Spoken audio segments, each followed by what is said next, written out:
그 신앙의 기초에 대한 말씀들을 나누다가 양육반을 시작해 지난 4월부터 신앙의 기초에 대한 부분들을 말씀들을 나누다가 7월 마지막 주인가요? 그때부터 양육반을 우리가 과정을 하는 바람에 잠깐 멈추고 이제 오늘부터 신앙의 기초에 대한 부분들을 좀 나누려고 그래요. 신앙의 기초 그럼 신앙의 기초가 뭐였지? 우리가 한번 좀 떠올리는 그런 의미에서 우리 히브리서 6장을 좀 보겠습니다. 히브리서 6장 1절부터 2절입니다. 같이 읽을게요. 시작. 그러므로 우리가 그리스도의 도의 초보를 버리고 죽은 행실을 회개함과 하나님께 대한 신앙과 세례들과 안수와 죽은 자들의 부활과 영원한 심판에 관한 교훈의 터를 다시 닦지 말고 완전한 대로 나아갈지니라. 아멘. 자, 이 말씀을 보면요. 여기에 신앙의 기초가 크게 6가지로 되어져 있어요. 그게 첫 번째가 뭡니까? 첫 번째 한번 잘 찾아보세요. 첫 번째가 죽은 행실을 회개함. 회개에 대한 말씀이 첫 번째. 두 번째는요. 하나님께 대한 신앙. 요거 이제 믿음에 대한 이야기입니다. 믿음에 대한 교리. 자, 그 다음에는요. 네, 세례들. 세례. 그 다음 네 번째는요. 네, 안수. 안수와 관련된 교리예요. 자, 다섯 번째는요. 죽은 자들의 부활. 그러니까 부활에 대한 교리고요. 그 다음 마지막 여섯 번째는요. 영원한 심판. 네. 이게 사실은 신앙생활에 있어서 그리스도인들이 갖게 되는 가장 초보라는 것을 말씀해 주고 있어요. 근데 우리는 사실 이 초보 같지 않죠. 이 내용들을 가만히 들어보면 초보 같지 않고 엄청 심오한 진리가 있는 것 같고 아주 정말 높은 수준의 신앙생활인 것 같지만 그런데 사실은 이게 높은 수준의 신앙생활이 아니라 뭐라고요? 초보라는 거예요. 기초. 그런데 히브리서 기자는 그래서 뭐라고 말씀하고 있습니까? 끝부분에서 2절에서 이 교훈의 터를 다시 닦지 말고 너희들은 이미 이 위에 세워진 거 아니야? 너희들은 이미 그걸 다 배웠잖아. 알고 있잖아. 근데 왜 자꾸 다시 돌아가야 될 수밖에 없는 상황이 되고 말았어? 왜 그런 거야 도대체? 그러지 말고 이제 완전한 대로 나아가라. 완전한 대로 나아가라. 이렇게 지금 도전하고 있는 거예요.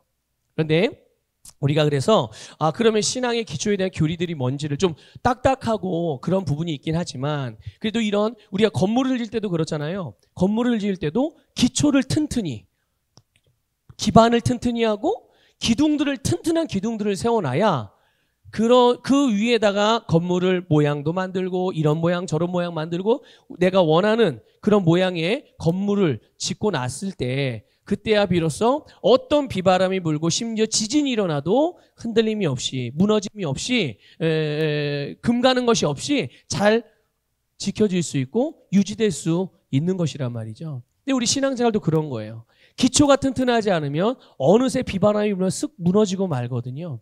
네, 그런데 예수님께서는 그래서 그것을 비유적으로 어떻게 표현하셨습니까? 말씀이라는 반석 위에 예수 그리스도라는 반석 위에 믿음 위에 그 위에 집을 짓는 자는 비바람이 불고 홍수가 나도 어떻게 된다고요?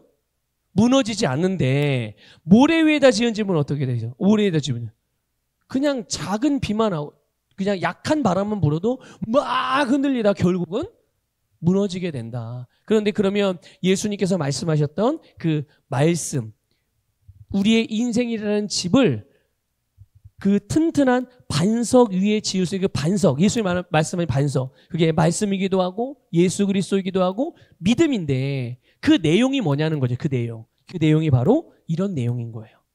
지금 읽은 히브리서 6장 1, 2절에 말씀하고 있는 이런 말씀의 기초, 우리 신앙생활의 기초들. 그 가운데 우리가 지난 양육반 전에 7월 셋째 주인가 둘째 주까지 우리가 세례의 두 번째 내용들을 봤고요. 오늘 세례 이제 마지막 부분을 좀 같이 보려고 그래요. 그래서 여러분 세례가 뭐죠? 세례? 이제 떠올려 보세요. 뭐지? 하도 오래돼가지고. 근데 여러분 기본적으로 세례가 뭔지는 알고 계시잖아요. 그렇죠? 세례가. 근데 이 세례는 뭐냐 하면 우리가 그 어떤 원어의 의미를 따라서 설명한다면 죄인이 물속에 잠기는 거죠. 그게 세례란 말이에요. 그게 세례의 원래 의미가 물속에 잠기는 거예요. 그것은 무엇을 의미하는 겁니까? 죄인은 어떻게 되는 거예요? 죽는 거예요. 근데 세례를 줄 때, 침례를 줄 때 물속에 계속 담가 놓는 게 아니잖아요. 어떻게 하죠? 다시 숨이 넘어가기 직전에 이렇게 다시 꺼내 올린단 말이에요. 물에서 이렇게 올라오게 만든단 말이에요. 그게 무엇을 의미하는 거예요? 네, 다시 새로운 사람으로 거듭나는 것을 의미하는 겁니다. 그러니까 이렇게 세례라는 것은, 또 침례라는 것은 모든 죄인이 예수 그리스도를 믿음으로, 옛사람은 죽고 죄인은 죽고 죄인이었던 나는 죽고 하나님의 자녀로서, 의인으로서, 새로운 피조물로서, 그리스도인으로서 다시 거듭나는 사건을 공포하는 일이에요. 공식화하는 일이고 선포하는 것이 바로 우리가 세례를 통해서 나타내는 그런 모습인 것이죠. 그런데 그런 어떤 그런 예배의 어떤 형식적이고 또 공식화하는 그런 것뿐만 아니라, 이 세례는 세례를 받을 때, 우리가 누구나 다 예수를 믿게 되면 세례를 받아야 되는데, 그 세례를 받을 때 어떻게 되냐면 예수님과 동일시 된단 말이에요. 나 세례를 받겠습니다, 내가 세례를 받습니다라고 했을 때는 내가 예수님께서 나를 위해서 이루신 모든 사역이 바로 나를 위한 것이고 나는 그렇게 예수님과 하나가 되었습니다라는 거예요. 그럼 예수님과 하나가 된다는 것이 무엇이에요? 예수님이 나를 위해서 이루신 그런 사역의 결과가 뭡니까? 무슨 일을 하셨죠? 예수님께서 나를 위해서 이 땅에 오셔서 탄생하셨고, 그리고 고난받으시고 십자가에서 죽으셨다가 장사되셨고 3일 만에 그 다음에 어떻게 되셨어요? 부활하셨고, 부활하신 주님이 어떻게 됐어요? 네, 하늘로 승천하셨어요. 이 예수님의 탄생으로부터 승천에 이르기까지 이 예수님의 모든 삶과 나를 구원하고 나를 거듭나게, 나에게 영생을 얻을 수 있게 만들어주신 그 예수 그리스도와 내가 하나가 되어지는 사건, 이게 바로 세례 안에 담겨있는 그런 놀라운 그런 의미이고, 그러니까 보세요. 예수님과 동일시됐다는 얘기는, 그래서 예수님의 이름으로 세례를 받게 됐을 때 내가 예수님과 하나가 되었다는 말은 내가 이제 이 땅을 살아가면서 세례를 받은 이후의 삶은 어떤 삶이 되는 거예요? 네, 예수 그리스도와 같은 삶을 살아갈 수 있게 된 것이라는 것이죠. 그래서 하나님께서는요, 이 예수 그리스도를 믿음으로 거듭나고 그 거듭남을 세례를 통해서 공식화하면서 공포할 때, 그때 바로 우리가 예수 그리스도와 같은 그런 삶을 살아갈 수 있는, 그런 능력의 삶을 살아갈 수 있게 만들어주신 것, 이게 바로 우리가 받은 세례, 또 앞으로 죄인이 예수를 믿고 거듭났을 때 받게 되어지는 세례에 담긴 의미라는 것을 기억하시길 바랍니다. 자, 그런데 성경은 이렇게 물로 세례를 받는 것뿐만 아니라, 물로 침례를 받는 것뿐만 아니라 여기 이것만 말하지 않고요, 성령으로 받는 세례도 말씀하고 있어요. 성령으로 받는 침례, 성령으로 받는 세례. 그래서 이 성령으로 세례를 받는 것은 사실 이게 좀 이렇게 나눠서 보는 게 보니까 좀 복잡한 것 같지만 사실 간단해요. 성령으로 세례를 받는다는 말은 바로 우리가 복음을 듣고 받아들여서 복음을 믿을 때 어떤 일이 일어납니까? 거듭나는 일이 일어나요. 그렇죠? 거듭나는 일이 일어나는데 이게 바로 우리가 성령의 세례를 받을 때 일어나는 일이에요. 그래서 성경은 성령으로 말미암지 않고는 예수를 주라고 시인할 수 있다 없다? 없다고 말씀하고 있어요. 그러니까 이미 거듭난 그리스도인들은 내가 예수 그리스도의 복음을 듣고 예수들 믿음으로 거듭났다면 이미 그 안에 성령의 세례를 받은 거예요. 성령의 세례를 받아서 어떻게 된 겁니까? 우리가 거듭난 존재가 된 줄 믿으시길 바랍니다. 그런데 이따가도 말씀드리겠지만, 그러니까 우리가 일생을 살면서 성령의 세례는 몇 번 받는 거예요? 한 번 받는 거예요. 성령의 세례는 여러분 계속 거듭나요? 죽었다 거듭나고 죽었다 거듭나고 죽었다 거듭나고 죄인이었다 의인됐다 죄인됐다 의인됐다 그럽니까? 아니죠. 죄인 된 자는 한 번 죽음으로 끝나는 거예요. 그리고 의인으로 거듭나는 것도 한 번 의인으로 거듭나. 그러니까 그게 다 일회성이란 말이에요. 한 번 일어나는 일이에요. 그러니까 우리가 성령으로 세례를 받는다는 것은 거듭나는 것을 의미하는 것이고, 그것이 곧 우리의 일평생에 한 번 일어날 수 있는 일이에요. 여러분 성령으로 세례를 받으셨나요? 정말이요? 아멘. 그렇습니다. 우리는 성령으로 세례를 받아서 예수를 주라고 고백함으로 우리는 거듭난 하나님의 자녀가 된 줄 믿습니다. 그런데 오늘 이제 본문 5절에 보게 되면 이 본문 5절에서 예수님께서 말씀하신 성령으로 세례를 받으리라 이렇게 말씀하고 있어요. 근데 이렇게 세례라고 번역을 하긴 했지만 이 말씀, 예수님이 하신 말씀의 이 의미는 뭐냐면 성령의, 우리가 지금 좀 전에 우리를 거듭나게 하는 성령의 세례가 아니라 성령 충만함을 말하고 있어요.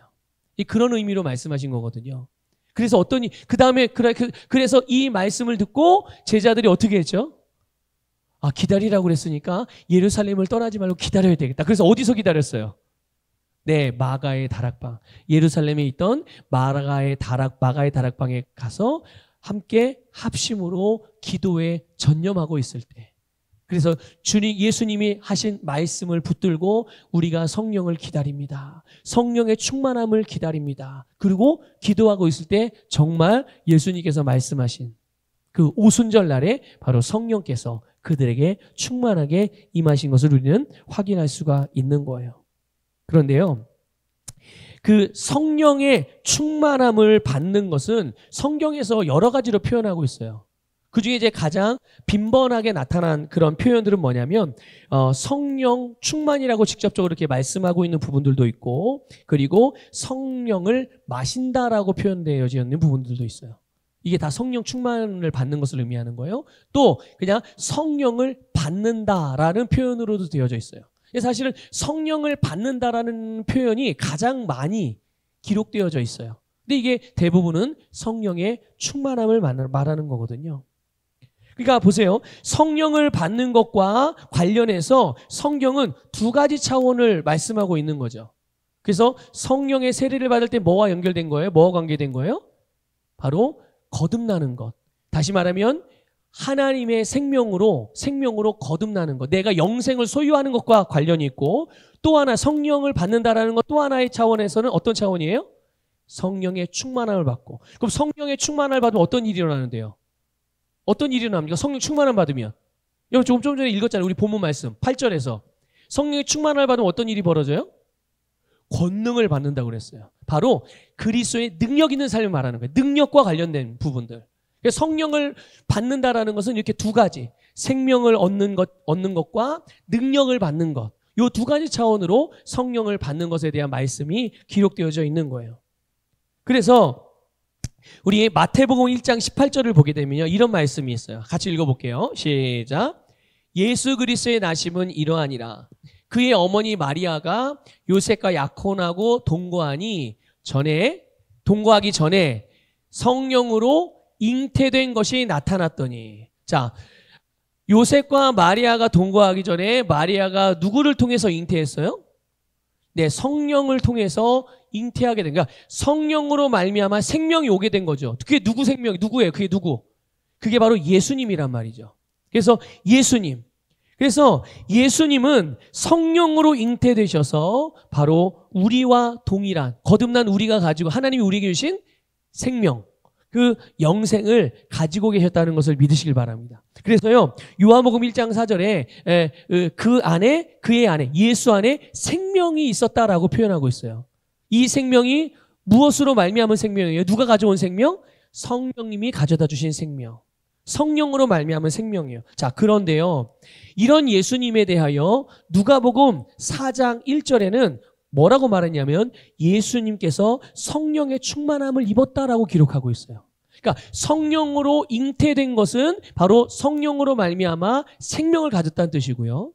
그리고 이제 누가복음 4장에서는 성령의 충만함을 입었다라고 표현했는데 한번 그 말씀 볼까요? 같이 읽어보겠습니다. 시작.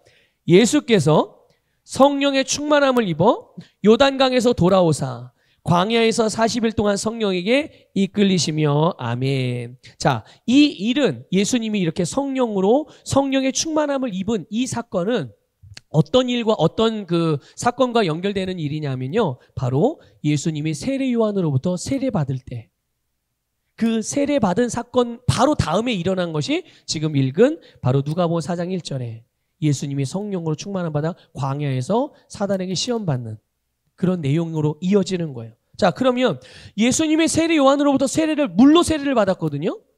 물로 세례를 받았는데 그 다음에 어떤 일이 일어났습니까? 하늘이 열리고 그 다음에 어떻게 됐어요? 하나님의 성령이 예수님 위에 임했어요. 근데 그 성령이 임한 거를 형상화해서 표현해줘요. 비유적으로. 뭐처럼 보였어요, 그게? 비둘기 같이. 비둘기. 그러니까 성령이 비둘기는 아니죠. 성령이 비둘기는 아닌데 비둘기와 같은 모양처럼 그렇게 예수님에게 임했다라고 말씀하고 있어요. 그 사건 이후에 바로 예수님이 어떻게 된 거예요? 성령의 충만함을 입게 된 거죠. 아니, 예수님 안에 성령이 없었어요? 아니잖아요. 성령으로 잉태된 생명을 가지고 있었잖아요. 그런데 다시금 어떻게 된 거예요? 예수님이 성령으로 충만함을 받은 거예요. 그러니까 여러분, 이 성령을 받는다는 것은 두 가지 차원이라는 것을 꼭 기억하십시오. 첫 번째, 성령의 세례는 내가 거듭날 때 나의 생명을 주는, 내가 생명을 얻게 되는 일에 대하여 성령님의 개입하심이 있고, 그 다음에 능력과 관련된 부분들은 성령의 충만함을 통해 이루어지는 것이다. 이것을 여러분 꼭 기억하세요. 그래서 가끔가다 어떤 그리스도인들이, 어떤 성도들이 그런 말을 하는 부분들이 있어요. 그러니까 지금 이 시대에는 성령의 역사는 끝났다, 이렇게 말하는 성도들이 많거든요. 그러니까 교단의 우리는 감리교잖아요. 근데 어떤 특정 교단은 이 성령의 역사는 끝났다라고 얘기를 해요. 언제? 성경이 기록됐을 이때, 사도행전 시대에서 끝났다고. 그래서 우리는 성령의 능력, 그냥 기록된 성경 말씀만 가지고 살면 된다, 이렇게 주장하고 그렇게 신앙생활을 가르치는 그런 교리를 가지고 있는 교단도 있어요. 이단은 아닌데 성령의 역사를 인정하지 않는 거죠. 그런데 성령이 역사하지 않나요? 아니죠. 여러분, 성경에서 일어난 일은 지금 현재도 동일하게 일어나고 있음을 믿으시길 바랍니다. 그러니까 그런 사람들이 그렇게 얘기하는 거예요. 아니, 내가 예수를 믿을 때 성령의 세례를 받았는데 무슨 성령을 또 받냐? 이렇게 되는 거죠. 이렇게 이제 생각을 하는 거예요. 그런데 성경을 보니까 예수님도 어떻게 했어요? 예수님도 성령으로 잉태되었지만 성령으로 말미암은 생명, 영원한 생명을 가지셨지만 그 다음에 어떻게 하신 거예요? 네, 또 성령의 충만함을 힘입었어요. 자, 이렇게 그 다음에 어떤 일이 벌어졌느냐? 사도행전 10장 38절을 볼게요.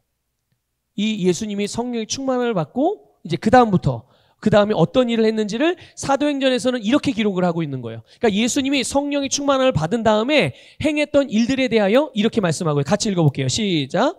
하나님이 나사렛 예수에게 성령과 능력을 기름 붓듯 하셨음에 그가 두루 다니시며 선한 일을 행하시고 마귀에게 들린 모든 사람을 고치셨으니 이는 하나님이 함께 하셨음이라. 아멘. 아멘. 자, 이해가 되시나요, 여러분? 하나님께서 예수님에게 무엇을 부어주셨어요? 네, 성령과 능력을 정말 기름 붓듯 하셨다라는, 충만하게 차고 넘치게 부어주셨다는 뜻이에요. 그러고 나서 예수님이 뭐 하셨어요?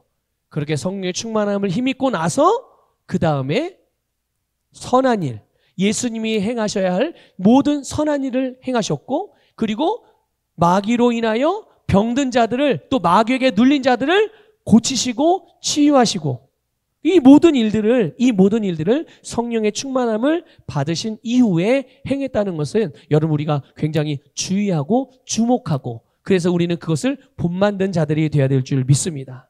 여러분, 우리가 오늘 읽은 사도행전 1장 8절 본문 말씀에 보게 되면 성령이 너희에게 임하시면 너희가 권능을 받고, 이렇게 말씀하고 있어요. 그러니까 여기서 말한 권능이 뭡니까? 바로 성령의 능력을 의미하는 거예요. 이 능력, 이 성령의 능력은 여러분, 믿지 않는 자들에게 주시는 능력이 아닙니다. 이거는 누구에게 주시는 능력이에요? 믿는 자들이에요. 다른 말로 표현하면 하나님의 생명을 가진 자, 바로 영생을 가진 모든 그리스도인들로 하여금 그들이 예수 그리스도와 같이 능력의 삶을 살 수 있게 해주는 능력이라는 것을, 그게 바로 성령의 충만함을 받을 때 우리에게 오는 그런 성령의 능력이요, 권능이라는 것을 믿으시길 바랍니다. 그러니까 여러분 보세요. 예수님이 왜 제자들에게, 왜 그리스도인들에게, 왜 교회들에게 성령을 받으라고 왜 성령의 충만함을 받으라고 그랬는지, 왜 성령님은 사도들을 통하여 성경을 기록하게 하실 때 왜 그들에게 계시를 주셔서 성령의 충만함을 받으라고 선포하고 기록하게 했는지 우리는 그 이유를 알고, 그래서 우리 역시 성령의 충만함을 받아서 성령의 능력으로 살아가야 될 줄 믿습니다. 그래서 우리는 성령의 충만함으로 매일매일 살아가는 것이 너무 중요한 것이죠. 여러분, 이 세상의 모든 사람들, 다시 말하면 이 세상에 있는 모든 죄인들, 그들에게 하나님께서 원하시는 게 뭘까요? 죄인들, 이 세상의 모든 죄인들에게 하나님께서 원하시는 것, 그 죄인들을 향한 하나님의 뜻, 그것은 다른 게 아니라 그들 모두가 구원받는 거예요. 그들 모두가 구원받아서 하나님의 자녀가 되고 천국 백성이 되고 새로운 피조물이 되는 것이 하나님의 죄인들을 향한, 모든 죄인들을 향한 하나님의 뜻인 줄 믿습니다. 자, 그러면 만약에 이제 그런 하나님의 뜻이 예수 그리스도의 복음을 듣고 믿음으로 말미암아 성령의 세례를 통하여 거듭나서 이제 하나님의 영생을 가지고 거듭나서 하나님의 자녀가 된 그리스도인들이 되면, 그 다음에 그럼 이제 여기서 끝난다면, 그럼 우리는 예수 그리스도를 영접하여 믿고 거듭난 순간 어떻게 돼야 돼요? 다 천국으로 올라가야 되거든요. 근데 하나님께서 우리를 이 땅으로 다시 파송하셨단 말이에요. 그러면 이 땅에 파송받은 거듭난 그리스도인들에게 뭔가 하나님께서 원하시는 게 있는 거예요. 계획하신 게 있는 거죠. 뜻하시는 게 있는 거죠. 여러분 한번 고백합시다. 나에게는 하나님의 계획이 있습니다. 나에게는 하나님의 뜻이 있습니다. 나는 그것을 위해서 살아갑니다. 아멘. 그렇습니다. 여러분, 우리에게는 하나님의 계획이 있어요. 여러분, 이건 나이가 많고 적음의 문제가 아니에요. 여러분, 이건 돈이 있고 없고 문제가 아니고, 이건 남자 여자 성별의 문제도 아니고, 나라와 민족과 종족의 문제도 아니고, 지역의 문제도 아니고, 여러분 모든 그리스도인, 특히 이 땅을 아직도 생명을 가지고 살아가고 있는 모든 그리스도인들에게는 하나님의 계획과 뜻이 있는 줄 믿습니다. 그 중에 단연 첫 번째가 뭐냐? 모든 그리스도인들이 성령으로 충만함을 받는 거예요. 죄인들에게 하나님이 원하시는 뜻은 그들이 구원받아 하나님의 자녀가 되는 것이고, 그래서 하나님의 자녀가 된 그리스도인들에게 하나님께서 원하시는 가장 중요한, 우선적으로 하나님께서 원하시는 그 뜻은 바로 그들이 성령으로 충만함을 받는 것임을 믿으시기를 바랍니다. 왜 그리스도인들이 성령으로 충만함을 받는 것이 하나님께서 그토록 원하시는 뜻일까요? 그들을 향한. 그 이유는 다른 데에 있는 것이 아니라 바로 성령의 능력으로만이 바로 하나님께서 우리를 지으신 목적과 우리의 인생을 향한 하나님의 뜻을 다 이룰 수 있기 때문이에요. 무엇으로? 성령의 능력으로만. 우리가 성령의 능력으로만 그럴 수 있는 거예요.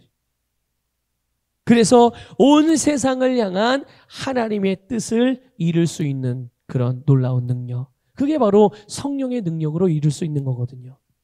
이것을 다른 말로 표현할 때 우리가 늘 습관적이고 아주 그냥 너무 자발적이기도 하고, 또 우리가 늘 이 생각과 사고방식과 삶의 우리 입술에도 배어있는 그리스도인의 삶이 어떤 삶입니까? 다스리고 정복하고 승리하는 삶. 이게 바로 그런 삶이란 말이죠. 그게 바로 성공하는 삶이에요. 이런 삶이 곧 오늘 본문 8절에서 예수님께서 말씀하신 성령 충만의 목적인 거예요. 하나님이 우리를 성령으로 충만하게 하신 목적이고, 그래서 여러분 보세요. 그 성령 충만함 받아서 권능을 받으면 그 다음에 어떻게 된다고 그랬어요? 내 증인이 되리라. 내 증인이 누구 증인을 말하는 거예요? 바로 그냥 예수 그리스도가 아니에요, 여러분.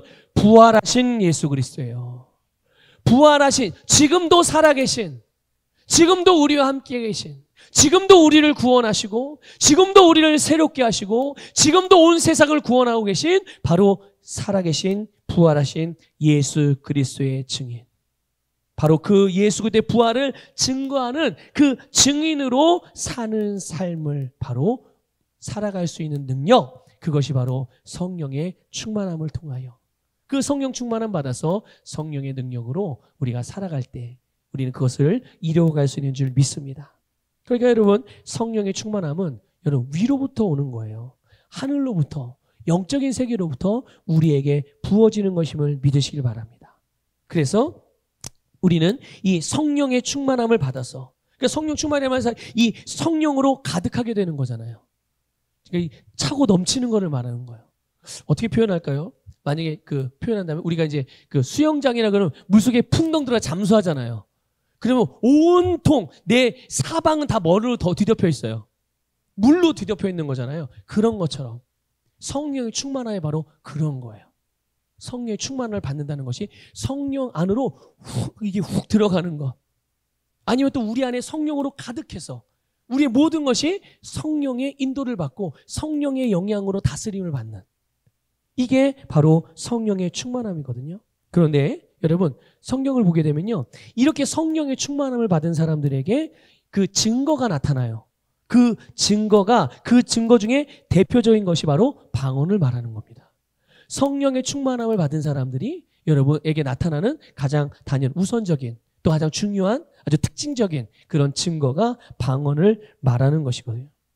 그래서 그리스도인들이 성령의 충만함을 받게 되면 그 성령의 충만을 받은 후에 성령님이 말하게 하심을 따라서 그 안에서 성령님이 가르쳐 주시는 그 발성을 내 입 밖으로 소리내서 말하는 거예요.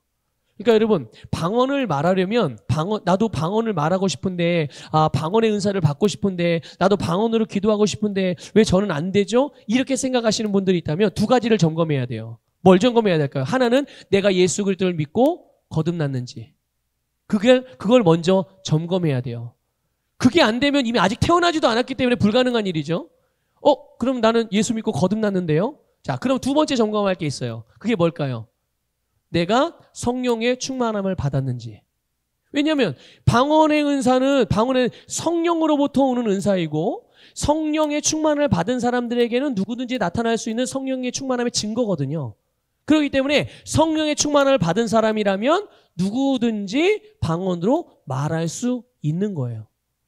그러니까 내가 성령의 충만함을 받았는지를 먼저 점검해 봐야 되겠죠. 저는 한 번도 성령의 충만을 받은 경험이 없는데요. 그렇다면 그 시간에 성령의 충만을 먼저 받는 게 중요하고, 저는 그래 성령의 충만을 받았는데요. 그럼 만약 내가 성령의 충만함을 받았다면 여러분, 입술을 열어서 소리내어 기도해야 해요. 성령의 충만함을 받았는데 내 안에 성령님이 내 입을 막 이렇게 억지로 벌려가지고 난 가만히 있는데 내 입을 벌려주시고 막 입을 딱딱딱딱딱 하게 하고 이 턱을 막 움직이고 내 혀가 막 내 의지와 상관없이 막 움직이게 해가지고 막 그런 거 기대하지 마십시오. 성경도 분명히 이 방언을 말하는 주체는 누굽니까? 방언을 말하는 주체는 나예요. 그런데 그 우리가 말할 때 그 영으로 말할 수 있게 하는 영의 언어는 누가 주는 겁니까? 내 안에 계신 나에게 충만하게 부어주신 성령으로 말미암아. 성령님이 우리에게 방언이라는 언어, 방언의 소리를 주시는 거예요. 그러면 그 다음에 입술을 벌려서 소리를 내는 거는 누가 할 일이에요? 내가 할 일인 거예요. 그래서 오순절에 마가의 다락방에 성령이 충만하게 임하고, 그 방에만 임한 것이 아니라 그 자리에 모였던 120명의 모든 예수 그리스도를 믿는 그리스도인들이, 사도를 포함한 그리스도인들이 그 성령의 충만을 받았죠. 각 사람들에게. 그러고 나서 어떻게 했어요? 그들이 성령의 말하게 하심을 따라 말했어요. 그래서 결국 그들은 성령의 충만함을 받은 증거로서 방언을 말하게 됐다는 것을 기억하시길 바랍니다. 그러니까 성령의 충만함을 받은 사람은요, 누구든지 내가 내 입술을 열어서 성령께 주신 언어를 따라 발성을 내기 시작하면, 그래서 어떤 사람은 이렇게 시작하기도 하고, 어떤 사람은 할렐루야로 시작하기도 하고, 어떤 사람은 랄랄랄라로 시작하기도 하고, 그러다가 그것이 어느 순간 또 바뀌고 성령께서 계속 새로운 언어들을 주심으로, 새로운 발성을 주시면서 이제는 그냥 단순한 소리가 아니라 어떤 발음의 모양으로 그렇게 우리가 각기 다른 방언을 말할 수 있게 되는 거예요. 이 성령의 충만함을 받은 자들에게 나타나는 그런 증거 중에 대표적인 게 바로 이렇게 방언을 말하는 거거든요. 그러니까 우리 아까 저도 잠깐 봤지만 사도행전 2장 4절 한번 읽어볼까요? 같이 읽어볼게요. 시작. 그들이 다 성령의 충만함을 받고 성령이 말하게 하심을 따라 다른 언어들로 말하기를 시작하니라. 아멘. 게다가 여러분, 우리가 잘 아는 마가복음 16장 17절의 말씀에서는 예수님께서 뭐라고 말씀하셨냐면요, 믿는 자들은 이런 표적이 따른다고 그랬어요. 기억하시나요? 그 표적 중에 하나, 그게 증거거든요. 증거? 그것 중에 하나가 뭡니까? 네, 세방언을 말하는 거예요. 기존에 우리가 하는 언어가 아닌 영의 언어, 성령님이 우리에게 주신 하늘의 언어, 하나님과 교통할 수 있는, 그런 직접적으로 교통할 수 있는 그 언어, 그게 바로 우리에게 주시는 표적이고 증거라는 것을 말씀해주고 있는 것이죠. 그런데 여러분, 성령님은 영이시잖아요. 눈에 보여요, 안 보여요? 만질 수 있어요, 없어요? 느낄 수 있어요, 없어요? 여러분, 성령님은 우리가 이분이 성령님이구나 하고 직접적으로 성령님을 우리의 감각으로는 느낄 수 없어요. 그런데 성령님은 당신을 우리가 느낄 수는 없지만 당신의 역사하심이라는 걸 알 수 있게 해주셨어요. 그게 뭡니까? 그게 바로 성령의 역사하심, 성령의 나타나심으로 우리는 경험할 수 있게 되는 거예요. 성령님을. 그래서 성령의 나타나심을 우리가 기름 부음이라고 표현하기도 하는 거예요. 성령의 나타나심. 여러분 보세요. 바람이 눈에 보입니까? 바람 눈에 보여요, 안 보여요? 근데 어떻게 알아요, 바람이 부는 거를? 근데 바람이 부는 걸 알죠, 우리가. 바람은 우리가 보지 못하고 만질 수 없는데, 잡을 수도 없고. 근데 우리가 바람이 분다는 거는 때로는 눈으로 볼 수 있고, 또 귀로도 들을 수도 있고, 이 촉감으로도 느낄 수가 있어요. 어떻게 느끼는 거죠? 그럼 바람이 눈에 보일 때는 뭘 어떻게 보여요? 뭘로 보이죠? 막 나뭇잎이 흔들리거나 나뭇가지 흔들리면 바람이 부는구나. 나뭇잎이 흔들리는 게 꼭 그게 바람입니까? 그게 바람은 아니지만 바람이 부는 증거인 거예요. 또 바람을 따라서 냄새도 맡을 수 있죠. 그렇죠? 하여튼 요 근방에 요 시즌 되면 아주 그냥 그 퇴비 냄새가 엄청나요. 희한하게요, 바람이 지금 여러분이 앉아 계신 그 방향으로 말하면 오른쪽에서 바람이 왼쪽으로 불면 엄청 냄새가 나요. 그래서 테마파크 쪽에 그 퇴비를 요 시즌에 이제 많이 이렇게 아주 추워지기 전에 미리 뿌려놓는 것 같아요. 봄에 이제 뭘 새롭게 심으려고. 그런데 바람이요, 이 반대로 불면, 여러분이 앉아 계신 방향에서 왼쪽에서 오른쪽으로 불면 냄새가 또 안 나요. 똑같이 그 걸음은 있는데. 그래서 바람이 이게 퇴비 냄새가 나면 바람이 또 이쪽으로 부는구나, 이렇게 알 수가 있는 거예요. 또 만약에 모래바람이 일면은 이게 막 날리는 모래를 보면서 바람이 부는구나, 우리가 이렇게 눈으로도 또 확인을 해요. 그러나 날리는 모래 자체가 바람은 아니잖아요. 그렇죠? 마찬가지예요. 성령의 기름 부음을 통해서 우리가 이렇게 감각으로 느끼기도 하고 볼 수 있는 외적인 현상들도 나타나게 되는 거죠. 그래서 외적으로나 때로는 감정적으로도 나타나기도 하고, 그래서 우리는 이 성령의 기름 부음, 성령의 나타남을 때로는 감각적으로도 느낄 수 있고 감정적으로도 느낄 수 있어요. 성령님은 다양하게 역사하시니까. 여러분, 성령님은 아주 실제적인 분입니다. 믿습니까? 네, 그래서 성령님은 아주 실제적인 분이기 때문에 성령의 9가지 은사로 나타나세요. 9가지 은사로 나타나시기도 하고, 또 영적으로 이게 다른 분위기들을 만들어 가시기도 해요. 성령님이 분위기를 새롭게 만들어 가시기도 하고, 또 사람의 영과 혼과 몸에 어떤 새로운 영향력을 끼치시기도 하고. 그런데 이런 일들이 일어날 때 그게 바로 성령님의 기름 부음. 지금 하나님의 성령이 역사하고 계시는구나, 이걸 우리가 이제 알아차릴 수가 있는 거죠. 자, 이게 이제 우리가 성령의 충만함 또는 성령 세례와 성령 충만에 대한 우리가 이제 기본적으로 알아야 될 교리이고 기초란 말이죠. 근데 사실 이제 지금부터 말씀드린 요 간단한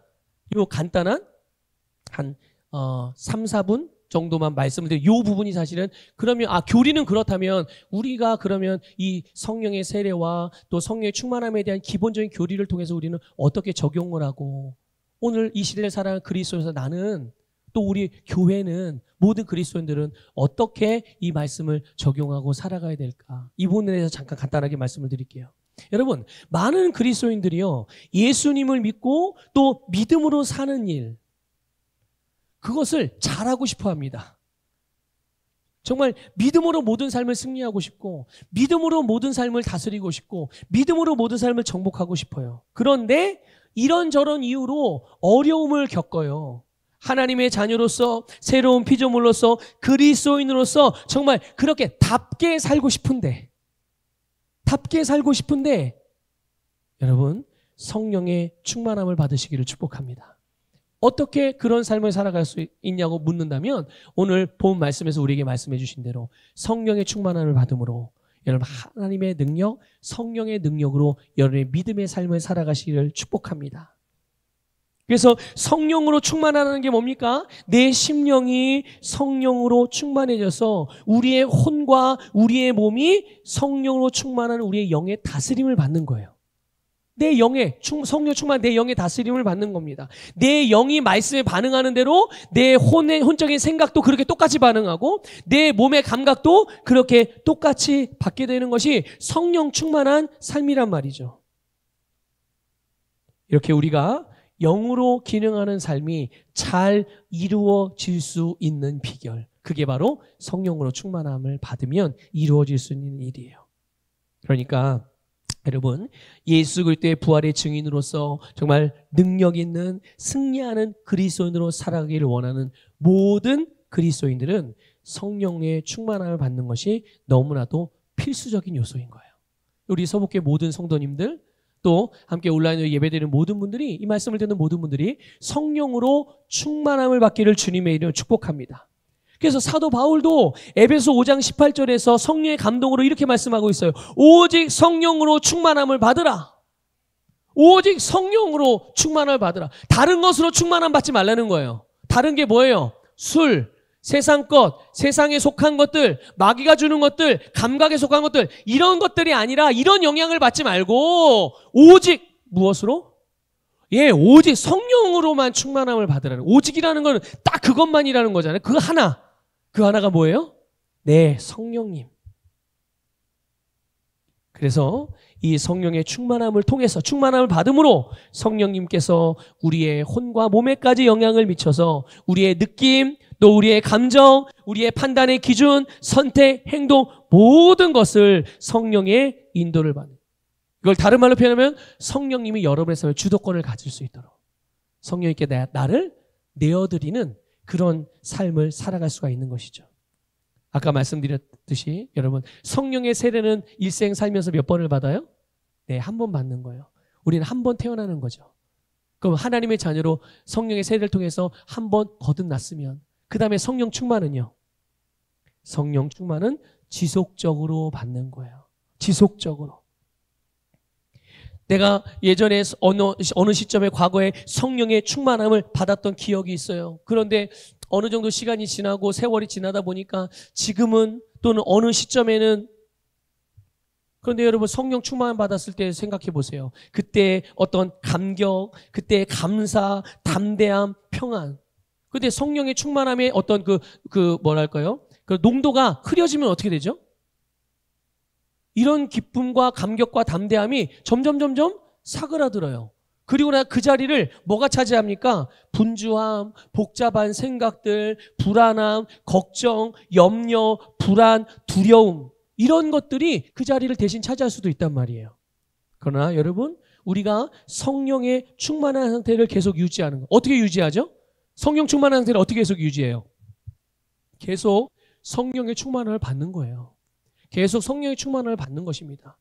성령의 충만함을 지속적으로 우리가 계속 받게 될 때 성령의 충만함을 유지하고, 그래서 우리는 매일 매순간 성령님이 주도하시는 삶을 살아갈 수 있게 되는 거예요. 여러분, 성령의 충만함을 어떻게 받죠? 여러분, 성령의 충만함을 어떻게 받아요? 주님께서 가르쳐 주셨어요. 성령의 충만함을 구하면, 성령 받기를 구하면, 하나님께 구하면, 우리 아버지 하나님은 좋으신 분이시라. 좋은 아버지예요. 그래서 우리가 주님께 구할 때 하나님은 우리에게 좋은 것을 주세요. 그 좋은 것이 바로 성령님이세요. 그래서 우리는 내가 성령으로 충만함 받기를 원합니까? 그러면 누구든지 누구든지 성령의 충만함을 구할 때 우리는 그 즉시 성령으로 충만하여 정말 성령님이 이끄시는 삶을, 성령님의 인도함을 받는 삶은, 성령님이 내 인생을 주도하는 삶을 그렇게 살아갈 수가 있는 것이죠. 그런 삶을 통해 우리는 부활하신 예수의 증인으로 살 수 있는 거예요. 정말 다스리고 정복하고 승리하여 성공하는 인생으로 살아갈 수 있는 줄 믿습니다.